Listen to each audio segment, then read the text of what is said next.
ബന്ദിമോചനത്തിന് ശേഷം ഗസയുടെ ഭാവി സംബന്ധിച്ച് അനിശ്ചിതത്വം.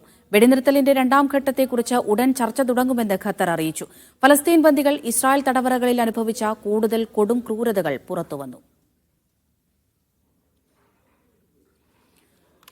പി കെ സുഹൈൽ വിവരങ്ങൾ നൽകാനായി ചേരുന്നുണ്ട്. സുഹൈൽ, അതുതന്നെയാണ് അറിയേണ്ടത്. ഇനി എന്താണ് ഗസയുടെ ഭാവിയെന്ന്?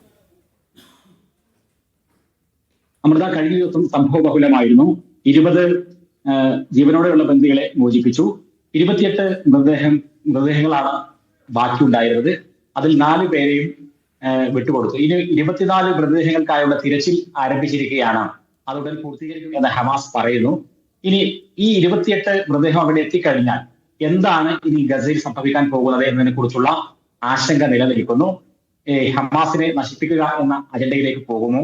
എന്താണ് അടുത്ത അമേരിക്കയുടെയും ഇസ്രായേലിന്റെയും മനസ്സിലിരിപ്പ് എന്നാണ് ലോകമാകെ കാത്തിരിക്കുന്നത്. അതിലിപ്പോൾ പുറത്തു വന്ന ഒരു വിവരം എന്ന് പറയുന്നത് രണ്ടാം ഘട്ട വെടിനിർത്തലിനെ കുറിച്ചുള്ള ചർച്ച അത് ആരംഭിക്കുമെന്ന് ഖത്തറിന്റെ വിദേശകാര്യ വക്താവ് മാജിദ് അൽ അൻസാരി ഇപ്പോൾ വ്യക്തമാക്കിയിരിക്കുന്നു. അതെവിടെയായിരിക്കും, എങ്ങനെയായിരിക്കും എന്നതിന്റെ വിശദാംശങ്ങളെല്ലാം ഇനിയും അറിയാനിരിക്കുന്നതേ ഉള്ളൂ. ഗസയിലേക്ക് വരികയാണെങ്കിൽ അവിടെ കഴിഞ്ഞ ദിവസം എത്തിയ ആയിരക്കണക്കിന് ഫലസ്തീനി ബന്ദികളുണ്ട്. അവർ അനുഭവിച്ച കൊടും ക്രൂരതകളുടെ വാക്കുകൾ കേട്ട് ലോകം ഞെട്ടിപ്പോവുകയാണ്. കാരണം അത്രയും വലിയ ക്രൂര പീഡനങ്ങളാണ് ജയിൽ അറകളിൽ ഇസ്രായേൽ അവർക്ക് നൽകിയത് എന്നാണ് പറയുന്നത്. പല ആളുകൾക്കും ഭക്ഷണം കൊടുക്കാതെ മാസങ്ങളോളം പാർപ്പിക്കുന്ന സാഹചര്യം. അതേപോലെ തന്നെ പല ആളുകളുടെയും ആന്തരിക അവയവങ്ങൾ വരെ തകർന്നു പോയിട്ടുണ്ട്. പല ആളുകൾക്കും പലതരത്തിലുള്ള രോഗങ്ങൾ അനുഭവിച്ചതായിരുന്നു, പക്ഷെ അവർക്ക് ചികിത്സ നൽകിയില്ല. പിന്നെ പല ആളുകൾ ഈ ജയിലറകൾക്കുള്ളിൽ കൊല്ലപ്പെട്ടിട്ടുണ്ട് എന്നുള്ള വാർത്തകൾ കൂടി സഹതടവുകാരായിട്ടുള്ള ആളുകൾ പറയുന്നു.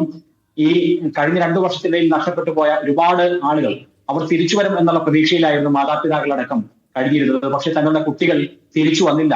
ഇപ്പോൾ ഈ വന്ന 1700 പേരിലും അവരുടെ മക്കളില്ല എന്ന് തിരിച്ചറിയുമ്പോൾ ഉണ്ടാവുന്ന രോദനം, ഇങ്ങനെയൊക്കെയുള്ള വലിയ പ്രതിസന്ധിയിലേക്കാണ് ഈ ഒരു വെടിനിർത്തലിന് ശേഷമുണ്ടായ സമയത്ത് പോലും ഗസക്കാർ വരുന്നത്.